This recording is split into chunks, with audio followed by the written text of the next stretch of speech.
कुठल्याही प्रकारची भरपाई अद्याप दिलेली नाही। मोठ्या प्रमाणामध्ये गैरप्रकार होत असल्यामुळे या पीक विमा योजनेमध्ये पुनर्रचना या ठिकाणी करण्यात यावी असा राज्य सरकारचा निर्णय या ठिकाणी झाला आणि त्यामुळे या ठिकाणी राज्य सरकारने एक वेगळा निर्णय घेतला आणि त्या दृष्टिकोनातून नवीन पीक विमा योजना राज्य सरकारने या ठिकाणी सादर केली आहे। जुन्या पीक विमा योजना आपण या ठिकाणी 1 रुपयाची बंद केलेली आहे। नंबर 1 नंबर 2 सन्माननीय सदस्यांचं जे म्हणणं आहे की या पीक विमा योजनेच्या माध्यमातून जे 4 ट्रिगर वगळण्यात आले आहेत तर आतापर्यंतच्या संपूर्ण ट्रिगरचा जर आपण अभ्यास केला त्या ट्रिगरमध्ये जवळपास 50% ट्रिगर फक्त पीक कापणी प्रयोगावर आधारित आहे। फक्त 50%मध्ये शेवटच्या क्षणाला पीक कापणी प्रयोगावर आपण या ठिकाणी त्या शेतकऱ्यांना विमा भरपाई देतो। दुसरी गोष्ट अशी आहे की सभापती महोदय की NDRF आणि SDRF मधून आपण त्या शेतकऱ्यांना आपत्तीग्रस्त शेतकऱ्यांना नुकसान भरपाई या ठिकाणी देत असतो। अधिकची रक्कम विमा पण या ठिकाणी आपण देतो। त्यामुळे मोठ्या प्रमाणामध्ये गैरप्रकार या ठिकाणी उघडकीस आल्यामुळे आमच्या कंपन्यांनी काही विमा कंपन्यांनी काही CSC सेंटरवाल्यांनी या ठिकाणी खूप गैरप्रकार या ठिकाणी केले आणि त्यामुळे राज्याला विमा संदर्भामध्ये एक वेगळा निर्णय या ठिकाणी घ्यावा लागला आणि त्या दृष्टिकोनातून आपण निर्णय घेतलेला आहे। आतापर्यंत विमा कंपन्यांना जवळपास 10,000 कोटी रुपये नफा मिळालेला आहे।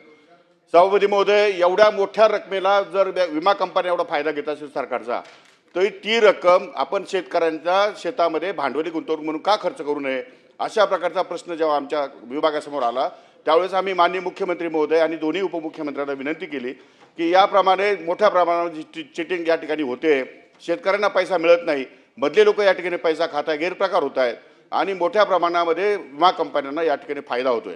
याचा सारसार विचार करता नवीन पीक विमा योजना लागू केली आहे आणि अशा प्रकारची पीक विमा योजनेच्या माध्यमातून शेतकऱ्यांना आता रिलीफ या ठिकाणी आम्ही देतोय।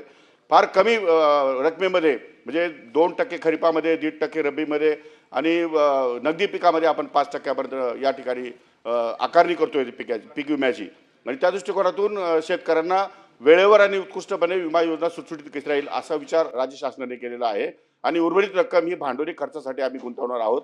नंबर 1 नंबर 2 सन्माननीय सदस्यांनी सांगितलं की आपण ही राज्य सरकारची विमा कंपनी करणार आहात का, आम्ही करणार नाही आणि दुसऱ्या गोष्टीमध्ये याच्यामध्ये हे ट्रिगर जे केलं आहे ते नियमाने योग्य केलेत असं माझं मत आहे। सदाभाऊ खोत। सभापती महोदय, या प्रश्नाच्या अनुषंगानं मंत्री महोदयांनी सांगितलं की वेगवेगळ्या राज्यामध्ये बिहार असेल, गुजरात असेल ही राज्य या विमा योजनेमधून बाहेर पडलेले आहेत। त्या राज्यांनी त्यांच्या काही वैयक्तिक योजना सुरू केलेल्या आहेत। सभापती महोदय, मला या ठिकाणी जो मूळ प्रश्न आहे स्थानिक नैसर्गिक आपत्ती हे आणि हंगामातील प्रतिकूल परिस्थिती, काढणी पश्चात नुकसान भरपाई, पिकाचे पेरणी न झाल्यामुळे नुकसान, विरोधी पक्षाने नेत्यांनी सुद्धा विचारलेलं होतं। हे 4 ट्रिगर महत्त्वाचे आहेत। या 4 ट्रिगरचं नुकसान भरपाई शेतकऱ्यांना दिल्यामुळं विमा कंपन्यांना नफा होतोय असं अजिबात नाही। पूर्वीच्या सरकारनं 2014 मध्ये हा निर्णय घेतलेला होता आणि तो राज्य सरकारनं निर्णय घेतलेला नाही। एक आहे की सभापती महोदय, हा विषय राज्यातल्या 1.5 कोटी शेतकऱ्यांचा आहे आणि महत्त्वाचा आहे आणि म्हणून हे 4 ट्रिगर हे ठेवणं अत्यंत गरजेचं आहे।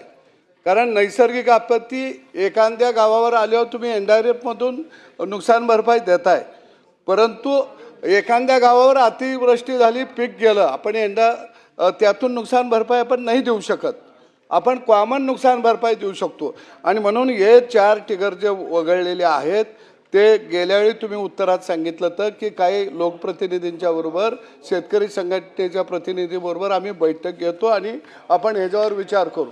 आता तुम्ही म्हणत आहे की आम्ही ते वगळलेले आहेत, ते बरोबर आहे, हे योग्य नाही। हे 4 ट्रिगरच्या बाबतीत तुम्ही बैठक ठेवणार का?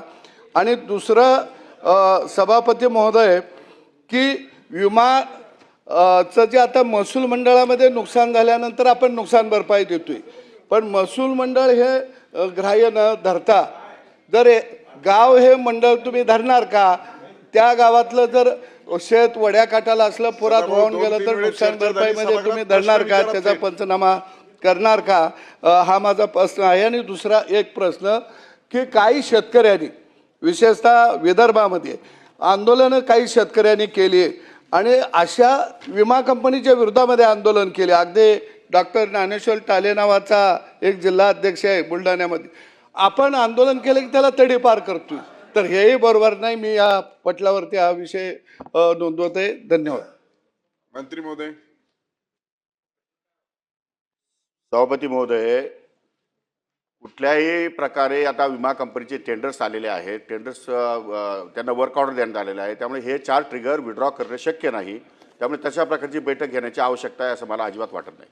प्रश्न क्रमांक त्यामुळे सभापती महोदय, आपण खाली बसा. पीक पेरणी बसा न जरा, करता मंत्री महोदय. 0.04% म्हणजे बेनिफिट किती मिळालं आहे? 0.04%. मध्यम हंगाम प्रतिकूल परिस्थिती या ट्रिगरमध्ये 11.44%. अशा प्रकारे जवळपास आपण जर पाहिलं तर 12, 13, 14% अशा प्रकारचे ते ट्रिगरचे नुकसान भरपाई आपण दिली आहे. परंतु पीक कापणी प्रयोगामध्ये आपण 50%च्या पुढे या ठिकाणी नुकसान भरपाई देतो. त्यामुळे आपण 50% टेक्निकल आणि 50% पीक कापणी प्रयोगावर आधारित या ठिकाणी नुकसान भरपाई देणार आहोत. अशा प्रकारचा सरकारचा निर्णय झालेला आहे. प्रश्न क्रमांक 2, 2860.